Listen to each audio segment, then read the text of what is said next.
ছাত্র সমন্বয়ক, সাংবাদিক সকলকে অভিনন্দন জানিয়ে আজকের এই স্বেচ্ছাশ্রম।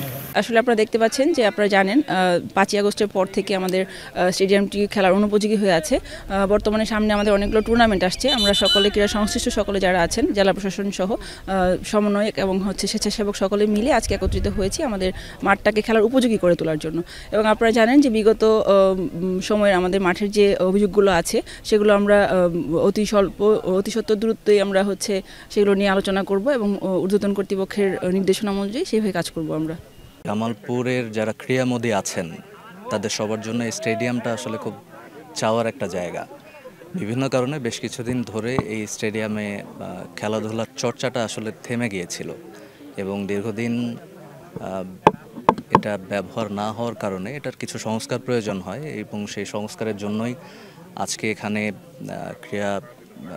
জেলা ক্রীড়া সংস্থার অ্যাডহক কমিটি যারা মেম্বার আছেন, এখানে জেলা ক্রীড়া অফিসার আছেন, বৈষম্য বিরোধী ছাত্র আন্দোলনের প্রতিনিধিরা আছেন, আপনারা সামনে আছেন, বিভিন্ন স্বেচ্ছাসেবীরা সহযোগে এখানে এসেছেন।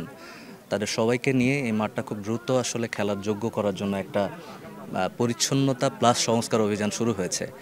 আমরা আশা করব খুব শীঘ্রই এই মাঠটি আসলে খেলার উপযোগী করে গড়ে তোলা হবে এবং এখানে আপনাদের সবারই আশা হচ্ছে এই মাঠ ব্যবহার করে যেন জামালপুর থেকে জাতীয় এবং আন্তর্জাতিক পর্যায়ের খেলোয়াড় সৃষ্টি হয়ে বের হয়ে আসেন তারা।